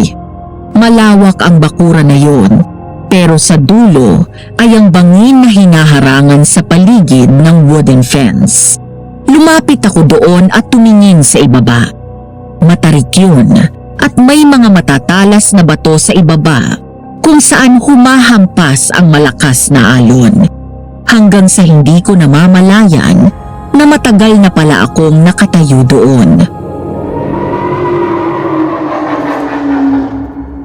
Sena! Bakit? Oh, Yaya, kanina ka pa nakatayo dyan sa likod ko? Kitang-kita ko ang gulat sa mukha ni Yaya nang bigla akong humarap. Pagkatapos ay halos sabay kaming lumingon kay Regan. Nagmamadali itong tumakbo palapit, saka ako niyakap at tinago sa likod nito. Anong balak mong gawin, ha? Huling-huli kita! Anong sinasabi mo dyan? Wala akong gagawin. Kakausapin ko lang si Sena. Kakausapin? Nakita ko! Itutulak mo siya! Huwag kang sinungaling. Huwag mo ako sinisiraan kay Sena. Tama ng pagpapanggap, Yaya. Ang akala ko ay kilala na kita. Pero mukhang nagkamali ako. Tama nga si Lolo Rocky nung sinabi niya na kailangan ko mag-ingat sa paligid ko. Hindi ko alam na nasa tabi ko lang pala ang kalaban ko. Wala akong ginagawang masama. Bakit ba mas naniniwala ka sa kanila kesa sa akin? Kilala mo ako. Kilala nga ba kita? Bakit ibang tao ka na sa paningin ko? Sino ka ba talaga? Ano bang kailangan mo sa akin? Huwag kang makikinig sa kanila. Ako na ang nag-alaga sa'yo. Wala pa nang ipinanganak ka. Hindi kita kayang saktan. Hindi ako ang aswang na sumalakay sa inyo kagabi. Walang binabanggit si Sena na isa kang aswang. At paano mo nalaman na sinalakay kami ng aswang kagabi? Oo nga, Manang. Ay wala naman akong kinukwento sa'yo. Tama na ang pagpapanggap, Chato. Sinusubukan kong alisin sa isip ko ang hinala ko. Pero wala akong nakikitang ibang dahilan kung hindi ang nangyari ng araw na yon. Anong ibig mong sabihin? Ikaw ang aswang na saliw. Ikaw ang aswang na gumagamit ng itim na mahika at gustong pumatay kay Sena. Bakit, Yaya? Bakit mo ako gustong patayin? Dahil kayo ang sinisisi niya sa pagkamatay ng kanyang anak. Tumahimik ka, tanda! Narito ako ng araw na yon. Pinapagawa sa akin ni Ma'am Lovely ang ilalim ng lababo sa kusina. 5 taong gulang pa lang noon si Sena. Habang nag-uusap kami, nakita na lang namin ang anak mo na noon ay 7 taong gulang. Naglalaro ang mga bata nang bigla silang nag-away at nag-agawan sa isang laruan. Ikaw ang dapat nabantay sa kanila ng mga oras na yon pero wala ka. Wala pang harang dyan noon. Sinabihan ka na ni Ma'am na huwag ilalabas ang mga bata kasama ang anak mo dahil wala pang ang harang sa bangin. Nagulat na lang kami nang mahulog ang mga bata. Tama na! Ah! Tumahimik ka, matanda ka! Kung ayaw mong hilahin ko yung dila mo! Napatakbo si Ma'am Lovely at ako naman ay agad humingi ng tulong. Nang sumunod ako, nakita ko na lang na nakakapit ang mga bata sa mga tuyong sanga ng halaman na nakabaon sa lupa. Bilang isang ina, natural na unahin sa ngipin ni Ma'am Lovely si Sena. Lalo na at siya ang mas bata at mas delikado ang kinalalagyan niya. Nakabingit ang mga paa ng bata habang ang anak mo ay may natatapakan kahit papano na lupa. Nang masagip namin si Sena, kitang-kita ko. Tumakbo agad si Ma'am Sena para sagipin ang anak mo. Tinulungan ko siya. Pinilit namin siyang abutin pero mababa masyado ang kinakapitan ng anak mo. Pero kahit na delikado, pilit pa rin siyang inaabot ni Ma'am. Pero bago pa niya nahawakan ng bata, nakabitiw na siya at nahulog sa bangin. Pinatay niya ang anak ko! Aksidente ang lahat. Hindi sana mamamatay ang anak ko kung hindi dahil sa kapabayaan niya! Walang kasalanan si Ma'am Lovely. Ikaw ang pabaya dahil iniwan mo ang mga bata dito kahit alam mo delikado. Ang kahawa-awa kong anak. Narito sana siya ngayon para magpatuloy ang lahi naming mga saliw. Pero anong ginawa ng nanay mo? Pinatay niya ang anak ko! Sabihin mo ang totoo sa amin, Chato. Anong ginawa mo kay Ma'am Lovely? Pinatay ko siya! Sinigurado ko na mahihirapan muna siya bago ko siya pinatay! Hayop ka! Demonyo ka! Gusto mo ng totoo? Sige, sasabihin ko sa'yo ang totoo bago kita isunod sa nanay mo! Napaatras kami ni Reagan nang unti-unting magbago ang anyo ni Yaya Chato at maging aswang. Doon ko nakumpirma na siya nga ang aswang na nagtatangka sa buhay ko. Dinala ko siya sa bahay na bato at kinulong at kinadena ko sa silong. Ginutom ko siya at wala akong ibang pinakain kundi ang laman ng mga taong pinapatay ko. Hindi ba't siya ang babaeng pinagpapantasan ng mga lalaki dito sa baryo noon? Binenta ko siya. Gabi-gabi ay pinapagamit ko siya sa iba't ibang lalaki. Demonyo ka! Pagbabayaran mo na mahal ang ginawa mo sa mami ko! Dapat lang yun sa kanya dahil pinatay niya ang anak ko. Kaya ikaw, isusunod kita sa nanay mo. Takbo, Sena! Nang sumugod sa akin ang aswang, bigla akong tinulak palayo ni Reagan at hinarang ang sarili. Mabilis nitong binunot ang patalim, saka ito sinalubong ng saksak. Mabilis nakabawi ang aswang, hinablot siya nito sa damit sabay hagis sa kanya at tumama ang katawan niya sa puno. Reagan! Ah! Manang-mana ka sa lolo mo! Pakilamero! Lumabang ka ng patas! Ako ang harapin mo at huwag si Sena! Kung ganon, isasama kita sa babaeng yan! Ah!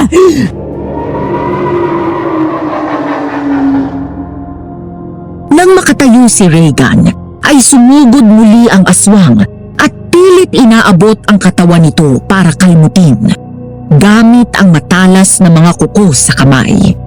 Nang magawa nitong makalapit, ay mabilis na sinipa ng malakas ito ni Reagan sa tiyan at sa dibdib.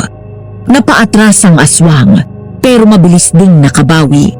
Sumugod ulit at sa pagkakataon na yun, ay nagawang sugatan ng kuko nito ang braso ni Reagan. Sabay hablot sa suot nitong kamiseta at binalibag sa lupa. Hindi ka na lang sana nakialam. Baka sakaling tahimik ka nang natutulog sa mga oras na to. Ikaw ang matutulog mamaya at hindi ka na magigising pa. Angal! Anong laban ng isang pipitsugin na albularyo kagaya mo? Biglang sinaksak ni Reagan ito sa dibdib. Nabitawan siya ng aswang, kaya niya ito nasipa palayo. Akmang susugod muli ito nang tumakbo ako, at sa pagkakataon na yun, ay ako naman ang humarang kay Reagan. Kinuha ko ang bracelet nito na may itim na mutya at hinubad ang bracelet ko na puti at pula. Sena! Anong ginagawa mo? Umalis ka dyan! Makinig ka kay Reagan. Mapapahamak ka. Hindi po. Tapos na akong matakot. Hindi na ako basta magtatago at iiyak na lang. Ako ang kailangan niya, kaya akong haharap sa kanya. Mula ngayon, wala nang masasaktan at madadamay pa ng ibang tao. Sige, akong harapin mo. Ibuhos mo sa akin ang galit mo. Kunyari matapang, pero mamaya magiging gaya ka rin ng nanay mo nung bago ko siya pinatay at sinira ang maganda niyang mukha. Iiyak ka at magmamakaawa ka sa akin. Naiintindihan ko na kung bakit ka nagagalit sa akin. Galit na galit ka sa akin dahil nagsiselos ka. Nabuhay ako habang ang anak mo ay matagal nang naaagnas. Tumahimik ka. Ikaw dapat ang naaagnas na, hindi ang anak ko.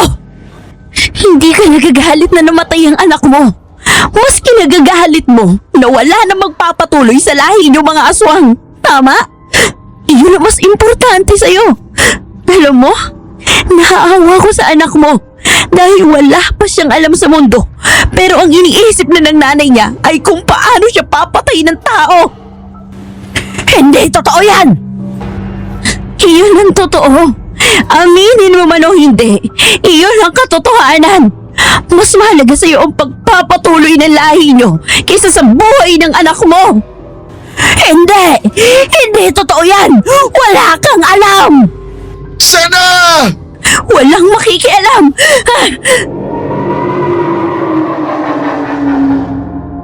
Sa isang iglap, ay natawid ng aswang ang pagitan namin. Nang sunggaban nito ang kwelyo ng damit ko, ay hinayaan ko lang siya.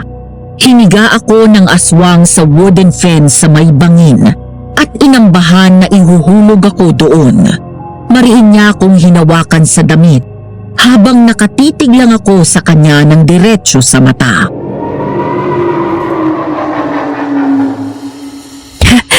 Ingitera! Ano? Sinira mo ang mukha ng mami ko kasi naiinggit ka sa kanya dahil maganda siya. Ngayon, gusto mo akong patayin kasi naiinggit ka dahil ako ang buhay at hindi ang anak mo. Nangako ako sa labi ng anak ko na mamamatay ka sa paraan kung paano siya namatay. Pinatay ng nanay mo ang anak ko. Pwes, ako naman ang papatay sa anak niya. Ngayon, naisip ko na siguro nagpapasalamat ang anak mo dahil maaga siyang nawala sa mundo. Alam mo kung bakit? Dahil nakaligtas siya mula sa madilim na mundong pinapangarap mong ibigay sa kanya. Mabuti nga na nawala siya ng maaga. Hayop ka! Mauna ka muna sa impyerno!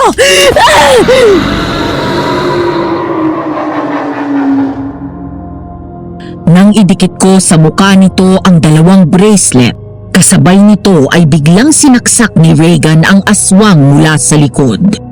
Tumagos ang talim nito hanggang sa puso. Mabilis itong tinulak ni Reagan palayo sa akin.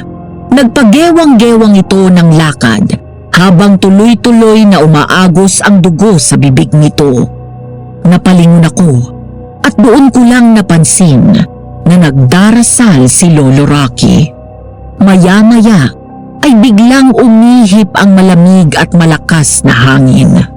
Mula sa ibaba ng bangin, umahon ang kaluluwa ni Mami. Sabay sakal sa lieg ni Yaya Chato gamit ang isang kadena.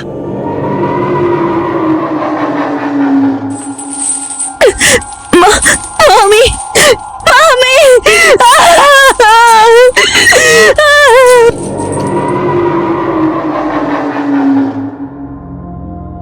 Labis ang iyak ko nang tumingin sa akin si Mami at ngumiti ng matamis. And that's when I remember, Madam Venus, a clear memory of my beautiful mom smiling at me. Iha, pinapasabi ng mami mo na mahal ka niya at hindi siya huminto ng pagmamahal sa iyo. Ngayon nakamit na niya ang katarungan. Huwag ka daw mag-alala dahil tahimik na sila ng daddy mo at lagi silang nakabantay sa iyo. I love you so much, Mommy. I miss you. Ah! Ah! Nagulat na lang kami sa sumunod na nangyari nang biglang hilahin ni Mami ang aswang sa bangin at tuluyan itong hinulog. Bago mawala, muli akong nilingon ni Mami at ngumiti sa huling pagkakataon.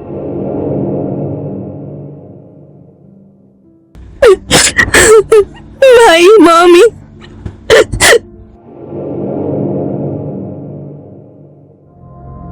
Kasalukuyan naming sinasakay ang ilan pang mga gamit sa sasakyan nang mula sa di kalayuan ay may naririnig kaming boses ng mga babaeng nag-aaway.